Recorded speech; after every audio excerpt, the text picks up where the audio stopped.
예, 저는 총신대학원 나왔습니다. 학부에서는 철학을 했고요. 4대째 예수 믿는 집안에 통합적 목사로 태어났지만 지금 합동적 저는 목사입니다.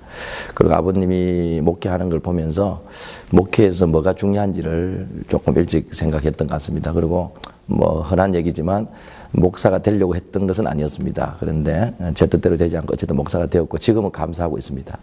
저희 교회를 좀 소개하겠습니다. 교회 이름이 다운 공동체 교회 이러니까 사람들이 다운 증후군 아이들하고 공동체 생활한 줄 알아요. 근데 실제로 제가 부임했을 때 첫 번째 새가족의 가정 안에 다운 증후군 아이가 있었습니다. 그 아이는 지금 우리 교회에 굉장히 축복된 아이입니다. 근데 원래 뜻은 교회다운 교회, 성도다운 성도고 그때 다운, 답다고 또 하나는 다운입니다. 영어로는. 그래서 하나님과 사람 앞에 다운, 낮아지는 교회.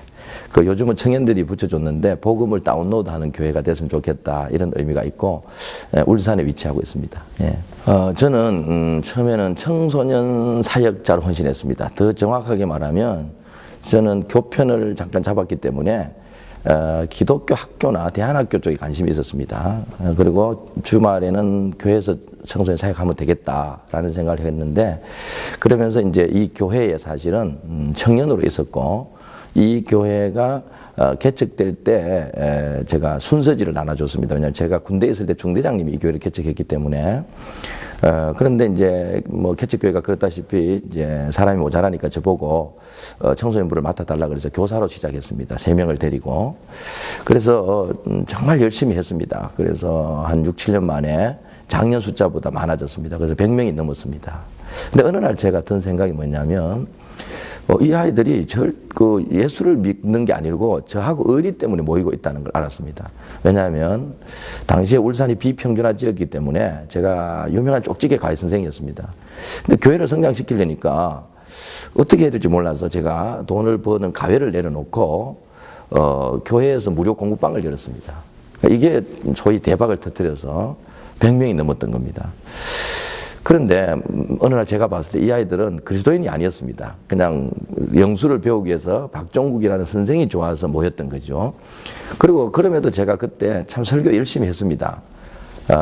제가 받은 은혜가 있으니까 저 역시도 꿈, 비전, 영향력이라는 이름으로 매주 설교를 그렇게 했습니다. 그런데 제가 이 교회에서 7년을 이 교회에서 보냈습니다. 그러니까 제가 사역한 아이들이 중고등부를 지나서 청년부까지 올라가게 된 거죠.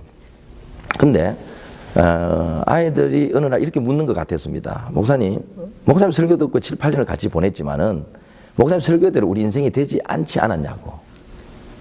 또 하나는 그렇게 열심히 해서 올려 보내놓으면 청년부나 장년부에서 정을 잘 못하는 것이었습니다. 그때 제가 이게 뭐지? 뭐가 잘못됐을까? 라는 생각을 갖고 3가지 질문이 생겼습니다.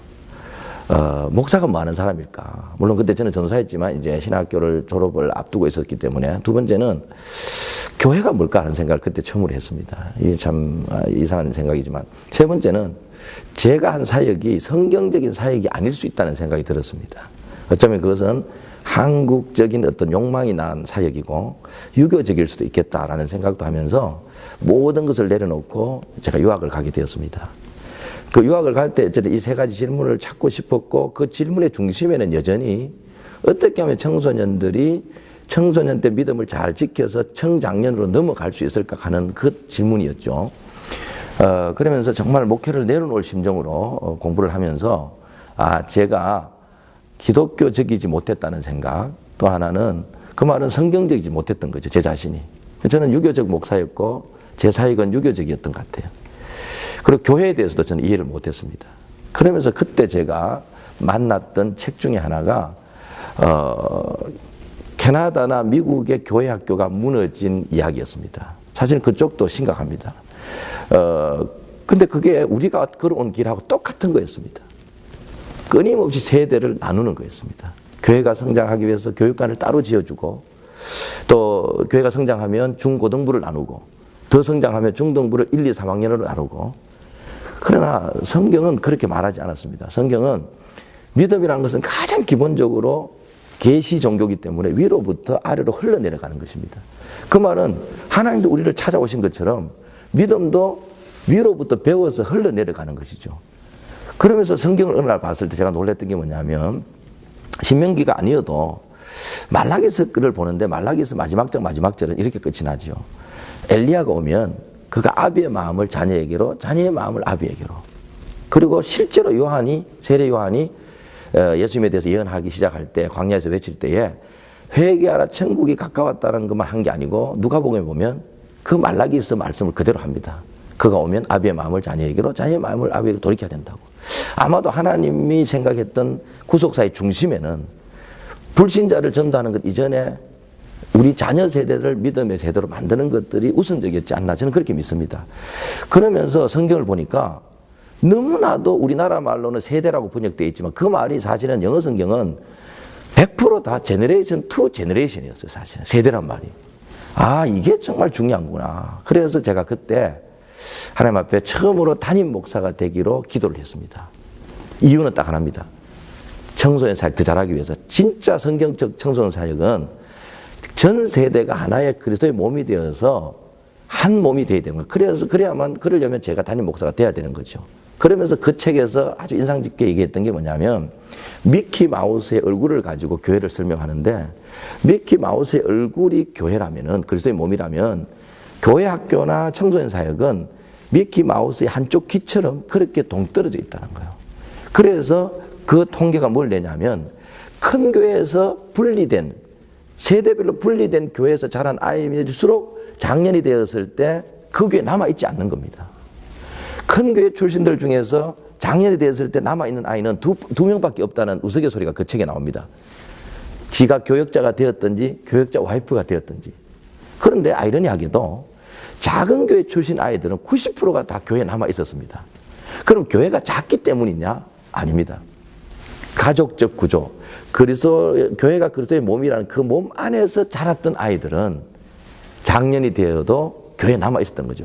교회, 그래서 사이즈와 관계없이 큰 교회라도 교회를 하나의 그리스도의 몸으로 이해하고 사역을 하면 아이들이 저는 잘한다고 믿습니다. 그게 세대통합 목회를 하게 된 계기였습니다. 이제 저는 교회가 존재하는 이유는 제1순위가 예배라고 생각하지 않습니다. 교회는 어쨌든 영혼 구원에서 제자가 되는 것이 먼저고 그 제자들이 예배 드린다고 생각해요. 그래서 어쩌면 예배는 굉장히 중요해집니다. 이제 어느 순간부터인가. 그랬을 때 한국 교회를 이렇게 들여다보면 큰 교회는 큰 교회대로, 작은 교회는 작은 교회대로 자녀들과 부모들이 함께 예배 드릴 수가 없는 구조로 되어 있습니다. 큰 교회는 아까 말씀드린 성장이 목매어 있기 때문에 어떻게 하든지 동일 세대를 묶어가지고 폭발적인 성장을 해야 되기 때문에 부모들을 만날 수가 없어요. 이거는 시간의 문제가 아니고 공간이 아예 완전 별도에서 놀기 때문에. 그런데 작은 교회는 작은 공간에서 시간을 효율적으로 써야 되니까 주일 학교는 9시, 어른들은 11시, 그 다음 정신문고 중고등부는 2시인데 2시쯤 되면 교회는 거의 유령의 집처럼 되어 있습니다. 그러니까 사실은 믿음은 보고 배우는 것이 돼야 되는데 볼 사람이 없는 거죠, 사실은. 그래서 제가 저희 교회도 100명 미만이었지만 제가 올 때 어떻게 하면은 부모들과 동일한 시간대에 와서 동일한 시간대에 흩어질 수 있을까 하는 생각을 했습니다. 그러려면 조금 희생이 필요한 것 같습니다. 그래서 어렵지만 어쨌든 주위에 있는 건물을 빌려서 적어도 부모님들이 오는 그 시간에 와서 동시에 예배를 드리도록 하는 것이 1차적인 계획이었습니다. 그렇게 했고요. 두 번째 이제 그러면서 정말 예배는 어쨌든 우리에게 중요한 겁니다. 많은 사역이 예배를 통해서 어쨌든 우리는 하나님을 경험합니다. 그런데 이 예배를 어쨌든 자녀들과 함께 드릴 수 있으면 얼마나 좋을까라는 생각을 했죠. 그런데 제일 좋은 것은 오전에 같이 예배를 드리고 오후에 교회 학교 가면 좋겠더라고요. 그런데 그렇게 했을 때 문제가 뭐냐면 또래 집단만이 갖는 불신자들을 향한 메시지가 약해지겠더라고요. 실제로 그런 사례를 보니까 장년들이 불신자들이 전도가 안 되는 거예요. 오니까 어수선하죠. 아이들은 있죠. 그래서 저희가 어쩔 수 없이 오후에 세대통합 예배라는 예배를 만들었습니다. 한국교회 위기 중에 하나는 지금 어쨌든 주일 저녁이나 오후에 사실은 의무감으로 드리는 중직자 외에는 없다는 겁니다. 이제는 이미 영국교회 비슷하게 가고 있는데 저희는 초기에 전체 교인의 70% 80%가 오후에 다 모였습니다. 사실은. 이것도 저희가 이제 교회가 커지니까 조금 프로테지가 줄어들어서 고민하고 있습니다만은 어쨌든 오후에 자녀들과 함께 예배 드리는 그 오후 예배 이름을 세대통합 모리아산 예배라고 이름 붙였습니다. 이유는 성경에 보면 아브라함하고 이삭이 나이 차이가 제일 긴 간격이 그 100살 차이 나는 부자지간입니다. 그런데 그 두 부자가 사실은 가장 세대 차이가 없었습니다. 왜? 한 장소에서 한 하나님을 경험했기 때문에. 그리고 이건 아주 알레고리카를 합니다만은 창세기 22장에 그 이야기가 나옵니다. 이 22라는 숫자를 제가 사실 제일 좋아합니다. 차두리 등번호이기도 한데요. 왜? 두 사람이 무릎 꿇고 있는 숫자입니다, 이게. 어쨌든 예배를 통합을 이루어냈습니다. 그래서 오후 예배는 저희가 매주 예배를 드립니다. 그런데 오후 예배만 가지고는 성이 안 차더라고요, 제가 볼 때는. 그래서 저희는 절기가 되면은 무조건 오전에, 절기만이라도 저희는 오전에 전 교인이 모여서 예배를 드리고, 지금은 본당에 공간이 안 되어서 영상으로라도 해서라도 저희가 전체 교인이 지금 예배를 드립니다. 그 다음에 또 이제 올해부터는 당회가 결정을 해서 매달 한 번씩은 무조건 이 주빌리 예배라는 이름으로 전 세대가 함께 예배를 드리는 예배를 지금 그렇게 하고 있습니다. 또 하나는 세대 통합에서 정말 중요한 게 뭐냐면 우리가 성경적으로 봤을 때 또래 집단별로 나누는 것이 성경적인가 하는 질문을 해봐야 됩니다. 사람이 그 나이가 됐다고 철이 드는 것이 절대로 아닙니다. 그런데 나이를 가지고 사람을 동일 집단으로 묶기 시작한 것은 산업혁명 때 효율적인 어떤 것을 위해서 만들어진 제도입니다. 그래서 저희는 흔히 한국교회가 했듯이 주일학교, 중고등부, 심지어 유초등부 나누는 것을 할 수만 있으면 저희가 묶었습니다. 그래서 지금도 저희는 0세부터 6세까지가 한 사역자에 의해서 어쨌든 구성되어지고 있고요. 그 다음에 7세부터 초등학교 5학년까지가 주일학교로 묶여져 있습니다. 초등학교 6학년부터 고3까지가 저희들은 하나의 또 그룹으로 청소년 그룹을 구성하고 있고, 고3들도 저희가 일찍 보내고 싶었는데 올려 보내고 싶었지만은 입시 때문에 그렇게 못합니다. 이 효과의 의미가 뭐냐면 사람들은 절대로 또래로부터 좋은 것을 배우는 것이 없다는 겁니다. 우리 신앙 자체가 계시 종교듯이 또래로부터는 이상한 거 배우지 좋은 것은 위로부터 오는 겁니다. 그래서 이게 좋은 점이 뭐냐면 아이들이 신앙의 롤 모델을 자기 부스 안에 선배로부터 볼 수 있다는 거죠. 저는 분반 공부를 효율로 따지면 동일한 나이대로 묶어야 되지만 어떤 소그룹도 저희는 동일한 나이 그룹으로 되어 있는 것은 없습니다. 우리는 위로부터 배운다는 신념이 있습니다. 서로를 통해서 배우고 큰 자는 어린 자를 또한 섬겨야 된다는 그 신념 때문에 그렇게 했고, 왜 그러면 주일학교가 7살 때부터 올라가고 6학년부터가 중고등부냐? 그때 모든 세상의 교육 과정에서 졸업입니다. 그때 교회도 같이 졸업하면 교회를 떠납니다. 오히려 미리 한 해 윗부서에 올려주면 아이들은, 자기 또래 아이들은 학교에서는 아직 6학년이지만 우리 교회에서는 그 아이는 이미 중고등부 아입니다. 그런 것도 아주 굉장히 효과적으로 작용을 했고요. 실제로 캐나다나 미국의 일반 학교에서 보면 학년이 많이 나누어진 학교일수록 그 마지막 학년, 뭐 예를 들어 중학교 3학년, 고등학교 3학년, 초등학교 6학년 이런 아이들이 문제가 많다 그래요. 그 다음 단계로 넘어갔을 때. 왜? 고참이었다가 막내가 되는 거예요. 근데 유치원부터 12학년까지 있는 학교에서는 그런 일이 거의 적다는 거예요. 저는 이것도 어떤 면에 성경적 원리가 있다고 봅니다.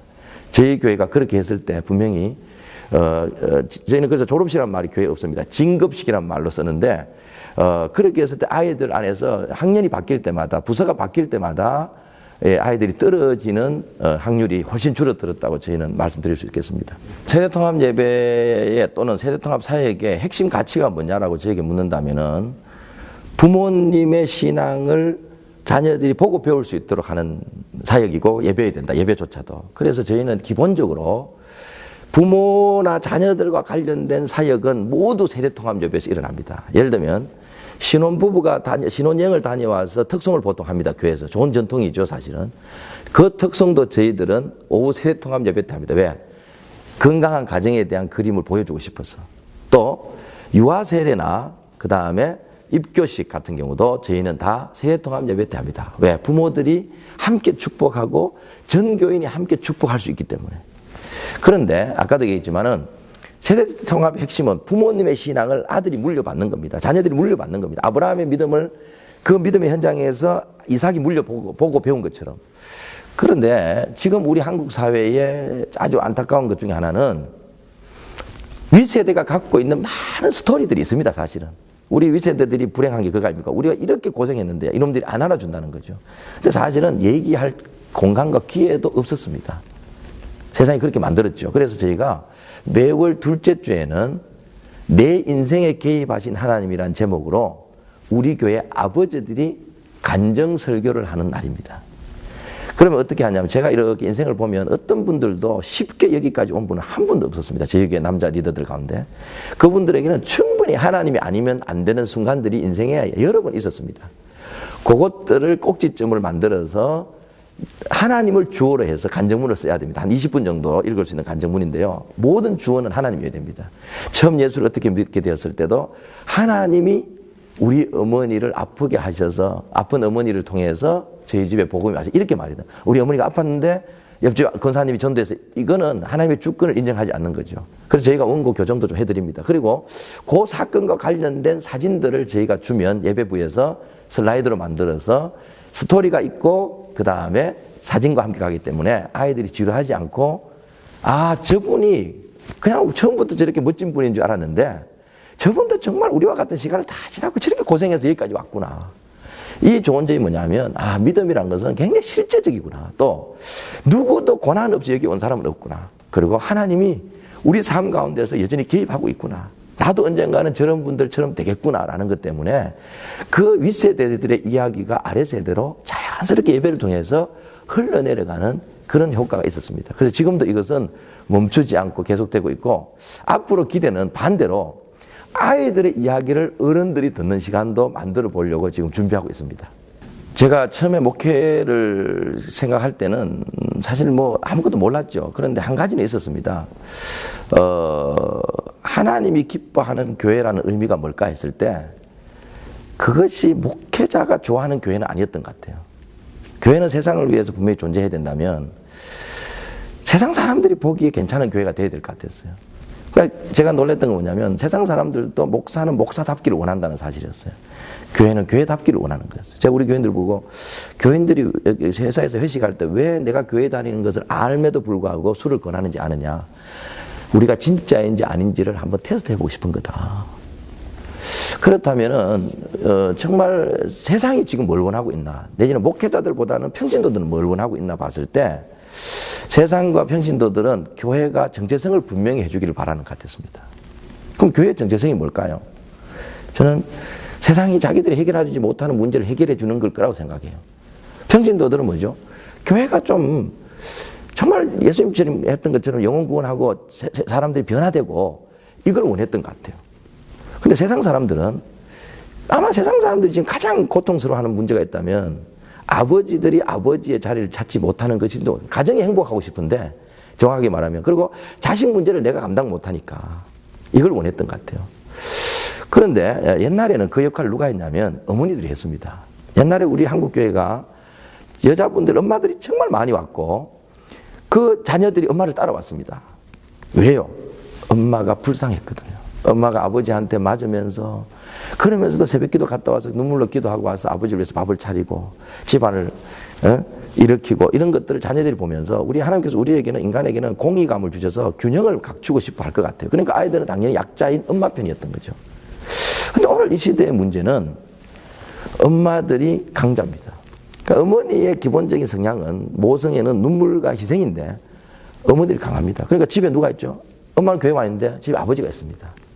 그러면 아이들은 누구 편이 될까? 약자인 아버지 편인 겁니다. 사실 저는 근본적으로 그렇게 봅니다. 그러니까 엄마가 교회 다니는 우리 엄마가 옆집 예수 안 믿는 아줌마하고 다를 거 하나도 없는데 무슨 존경심이 나오겠어요? 그러니까 오히려 엄마한테 희생당하고 있거나 자기 자리 권위를 못 찾고 있는 아버지 편인 거죠, 사실은. 그래서 제가 평신도들은 목사들에게 말은 못해서 그렇지 교회가 정체성을 분명히 해주길 원하는 것 같고 불신자들은 교회가 이 가정 남편의 문제와 어쩌면 자식 문제를 좀 해결해 주기를 바라는지도 모르겠습니다. 그래서 제가 세대통합에 염두에 둔 것은 아버지를 세울 수만 있다면 가정의 문제 한 70-80% 해결되겠다 싶었습니다. 그래서 저희 세대통합의 열매 중에 하나는 사실은 목표 중에 하나는 아버지 세우는 겁니다, 사실은.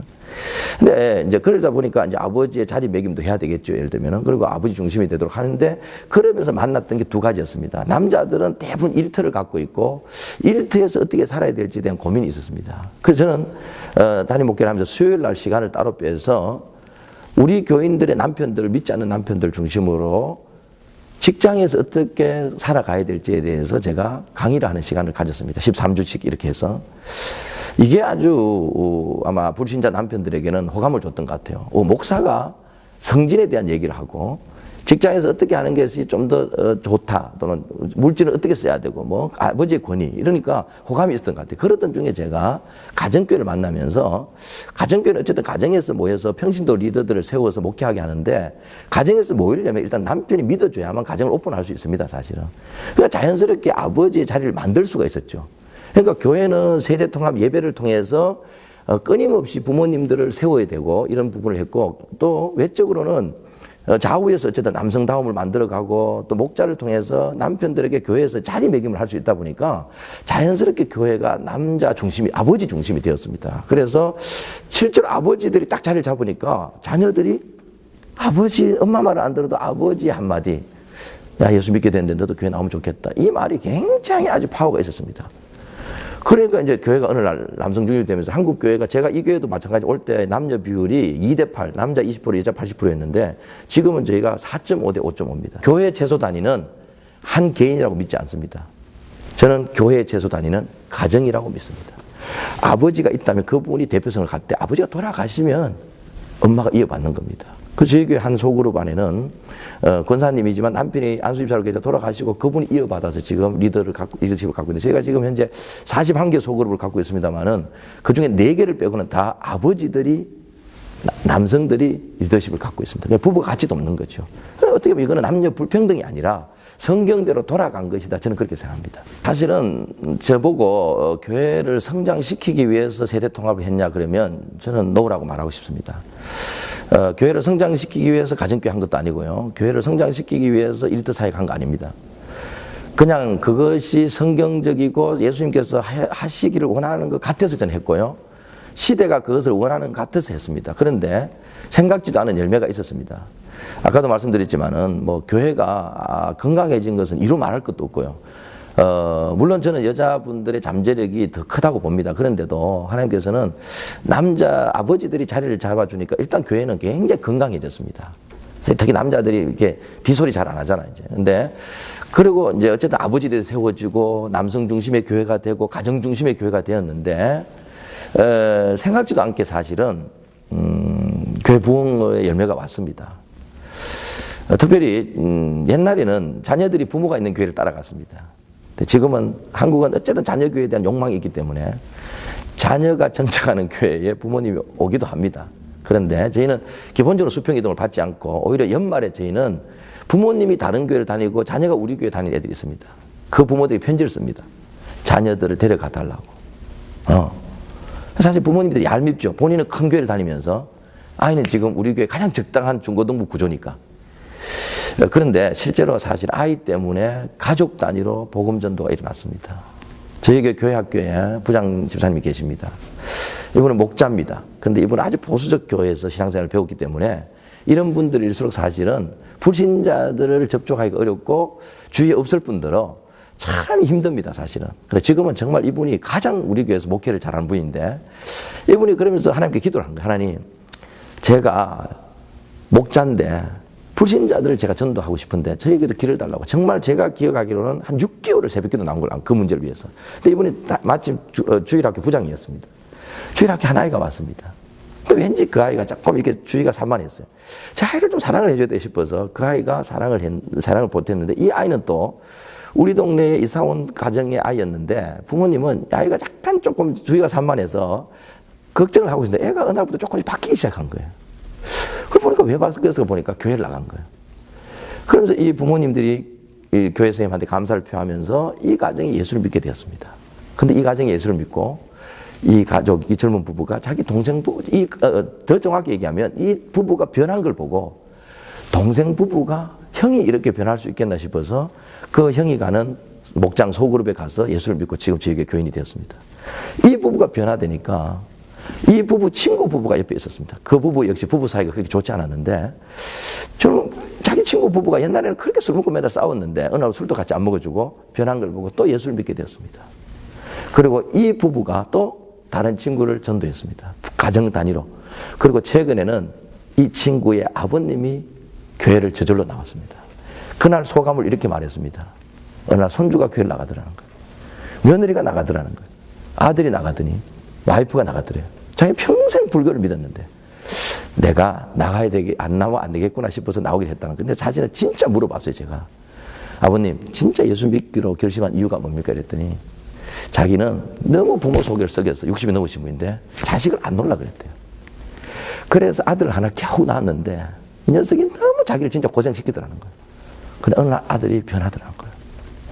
아들이 변화되는 걸 보고 자기가 예수를 믿기로 했대요. 이 말은 무슨 말입니까? 이 모든 부흥은 사실 개척교회를 해도 4-5 가정을 전도하는 데는 몇 년이 걸리지만 이것은 6개월 안에 일어난 일입니다. 여기에 누가 있었죠?